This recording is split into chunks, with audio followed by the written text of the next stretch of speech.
In the city of Barcelona, the population faces a devastating apocalyptic scenario, thanks to a mysterious contagion that has created a phobia of open spaces and humans. As a result, people have taken shelter in buildings on the outskirts of the city, and Mark, one of the survivors, watches the view while eating food delivered by the kitchen staff. The man is summoned by one of his colleagues, who says it is his turn to help with the underground work, where survivors are digging in search of new areas of access. With no choice, Mark heads to the building's tunnels, and halfway there, he notices that one of the vehicles in the parking lot appears to have been broken into, and its dashboard camera has been stolen. Despite this, the man continues on to his shift, and when he finds a layer of rocks that looks different from the others, he decides to hit it with all his strength, causing him to find a giant railway tunnel. Hours later, the survivors line up in the kitchen to collect their lunch, and Mark is confused when he notices that Henrique seems to have taken more food than he should have. Wanting to know why the man did that, Mark decides to talk to him, and the guy reveals that he is about to leave on a trip to the Olympic Village. Curious, Henrique asks where his colleague is going, and he replies that he intends to meet his girlfriend in Verdaguer. Soon after, Mark asks if the device in the man's bag is some kind of GPS, as the last one they had in use in the building was recently stolen. Trying to prevent a commotion from starting, Henrique asks his colleague to keep quiet about it and to look for him at another time so they can talk about it. Mark then remembers how it all started, when he worked in the office of the building, alongside his friend Lucas, until one day, Henrique, who was one of the executives in the Human Resources Department, responsible for making the cuts that his company wanted. At that time, the executive psychologically attacked employees, demanding absurd deadlines. To explain himself, Mark says that the platform they are using is extremely unstable, and for this reason they need to go through a complicated error correction process so that they don't have to do this in the future. However, Henrique did not care about anything the employee explained and stated that if he were fired, it would not affect the company's activities in any way. With all that intimidation, Mark decided to focus all his attention on his programming, but that didn't change anything, as the great difficulty of his work only made everything even more tiring.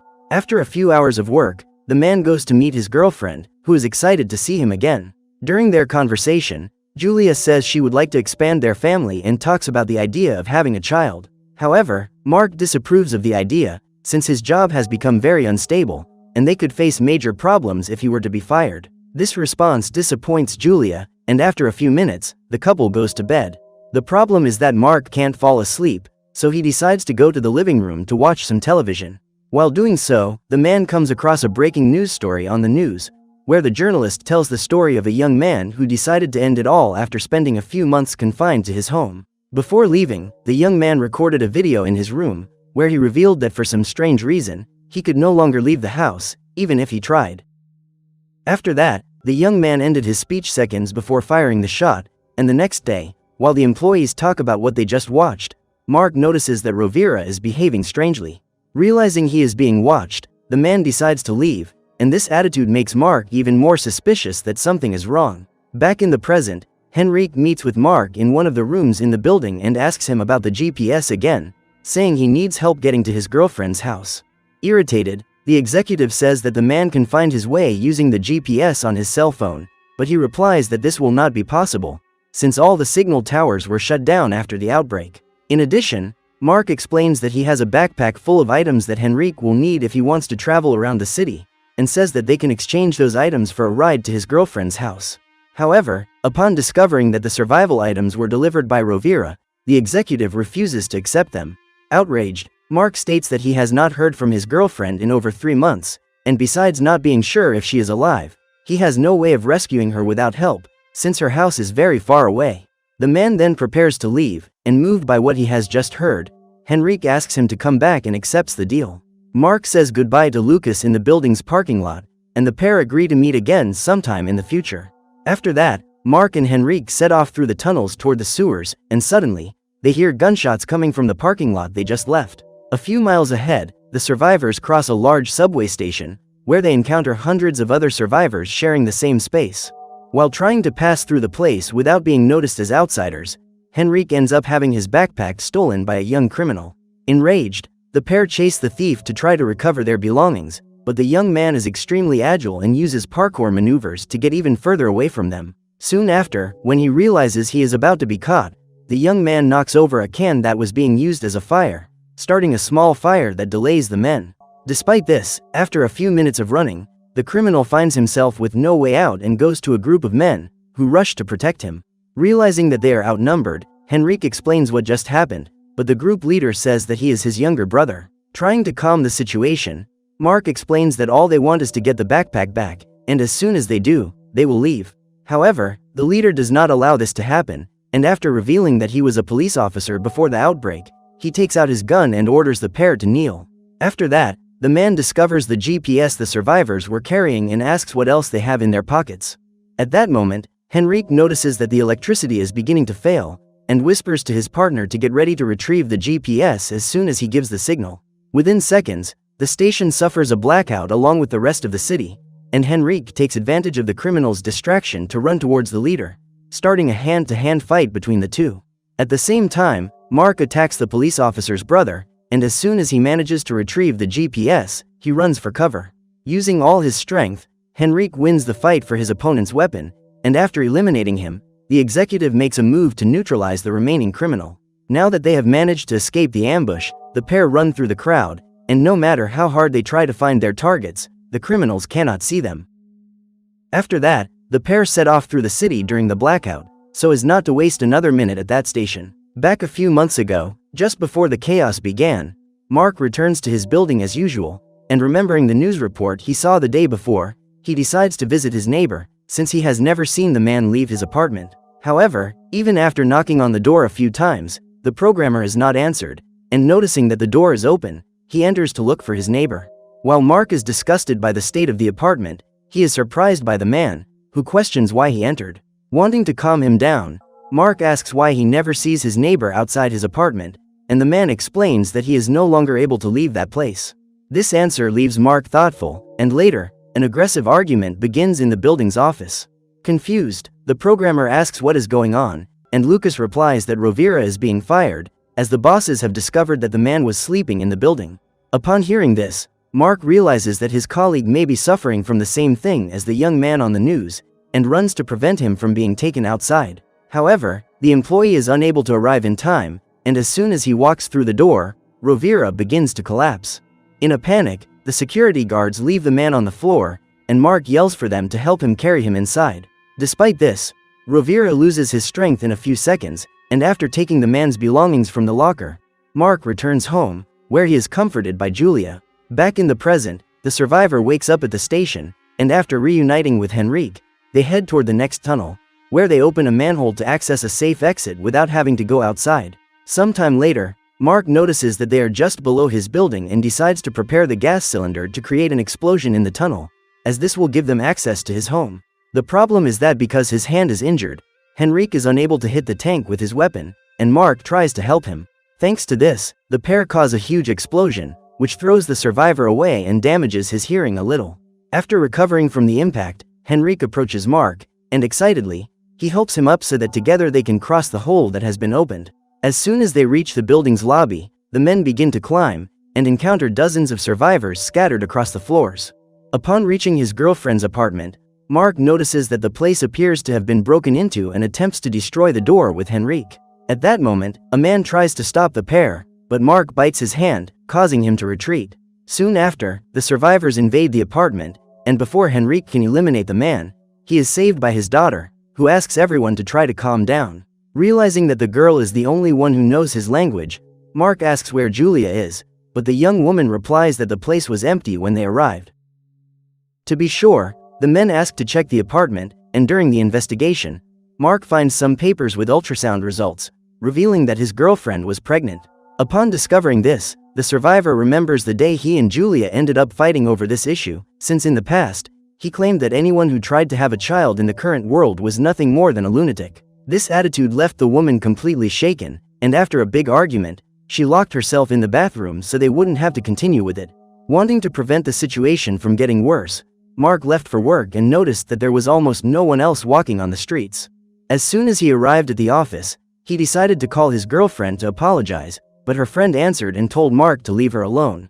Angry, the young man decided to leave early, but as he walked outside, he began to feel strange and returned inside terrified. While remembering all this, Mark is alerted by Henrique, who shouts for him to help him collect rainwater. At dusk, the pair went back down to the sewers, where Henrique explained that they should head towards the Olympic Village. Confused, Mark says that Julia may be lost somewhere in the city, so they should look for her and make sure she is okay. However, Henrique takes his knife and says he won't do that, since their agreement was to get to the woman's building. In addition, the executive explains that they don't even know if Julia is still alive, and upon hearing this, the young man becomes enraged and attacks him, managing to disarm him.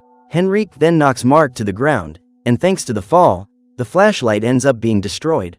Seeing this scene, Henrique sits on the floor devastated and reveals that he wants to make this trip for his father, who is bedridden in the hospital due to a severe illness.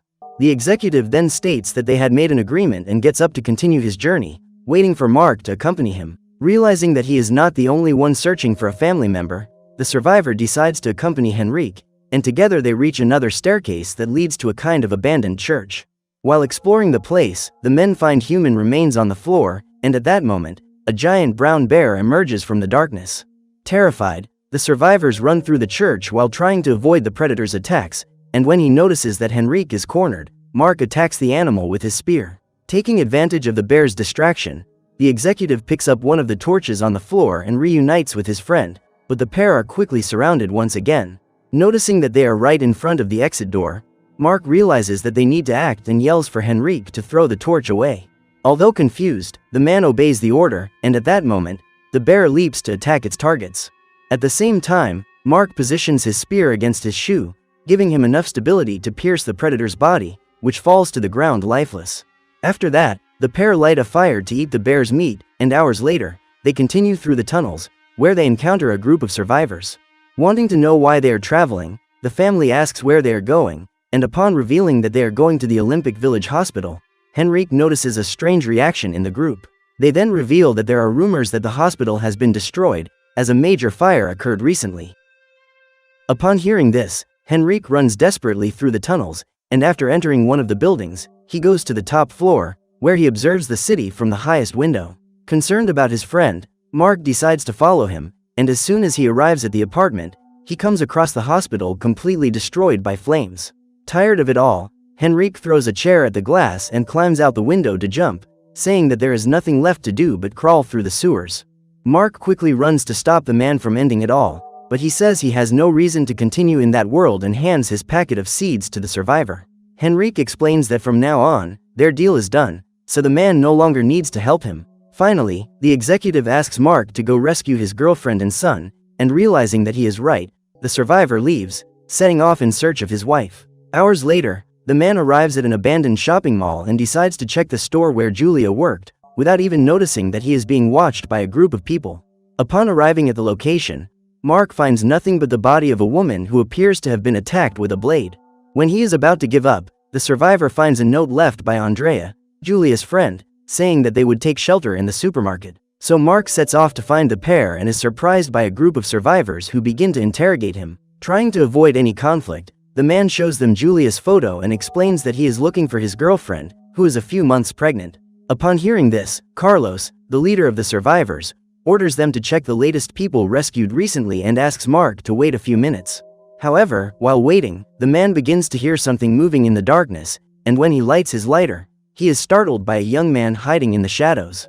Soon after, an army of people painted with ink set out to attack the survivors' barricade, using their blades to eliminate them. Realizing that a war has begun, Mark runs to find Julia and tries not to get involved in any fighting. While shouting for his girlfriend in the corridors, the man is found by Andrea, who reveals that Julia is not there, as she left to go to a doctor's appointment on the same day she argued with her boyfriend. After that, the pair decide to flee the place and struggle to reach one of the exits before they are hit by the fire caused by the confrontation. However, before they can reach the door, Mark notices that a huge piece of the ceiling is about to fall, and no matter how hard he tries to warn the woman, she ends up trapped on the other side. In a panic, the man yells for Andrea to get out the door, but when she opens it, the survivor is faced with the outside world and is overcome by a strong wave of despair, causing her to go into shock. At that moment, another part of the ceiling collapses, and the woman is eliminated in front of Mark, who decides to flee so that the same thing doesn't happen to him. During his escape, the man is surprised by an enemy who tries to eliminate him with a knife, but before he can do so, he is attacked by Henrique, who appears to save his friend. Excited, Mark gets up with the executive's help, but suddenly, the man is attacked by the young criminal, who knocks him to the ground. The problem is that Henrique is unable to eliminate the young man and decides to flee with his friend. After escaping the fire, Mark notices that the executive does not look well, but Henrique just asks him to focus on his goal and says they must keep walking. Sometime later, the pair arrive at the address of the hospital where Julia went for her appointment and notice that they are one street away from the building. Eager to rescue his partner, Mark climbs to one of the top floors and tries to find a way to reach the building, since the tunnels are blocked. While observing the place through the window, the man comes across Julia sitting in one of the rooms and shouts her name, managing to get her attention. Upon seeing her boyfriend again, the woman is extremely happy, and together, the couple press their hands against the glass. Excited, Mark runs to alert Henrique about the reunion, but as he approaches him, the man notices that his friend is about to lose his strength. He then asks the survivor to let him examine the wound, and in doing so, Mark realizes that this is where the executive was stabbed by the man earlier. Despite knowing that his life is coming to an end, Henrique asks his friend not to try to save him, and says that all he needs to do now is gather his courage and cross the street, because there is someone waiting for him on the other side. After that, Henrique loses his strength, and Mark cries devastated, as he has lost his last remaining friend. Now that he is alone to complete his goal, the man composes himself and prepares to cross the street, where Julia is waiting for him on the other side.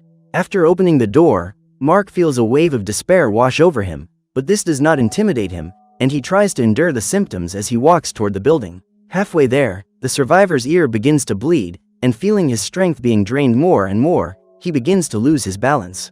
Despite all this, Mark does not give up, and he pulls himself together to take the last few steps necessary, managing to reach the door of the building, where Julia helps him recover. Realizing that he has managed to cross the street completely, the man cries with emotion, and together, Mark and Julia deliver their son. As the years go by, the couple continues their life alongside their youngest son, who grows up healthy and safe with his parents. Sometime later, while watching their older son playing in the garden, Julia spots a group of survivors approaching and asks the young man to come to the door. It is then revealed that the exploration and collection of resources is now the responsibility of young people born after the outbreak, as they all have complete immunity to the symptoms of the mysterious pathogen that destroyed the population.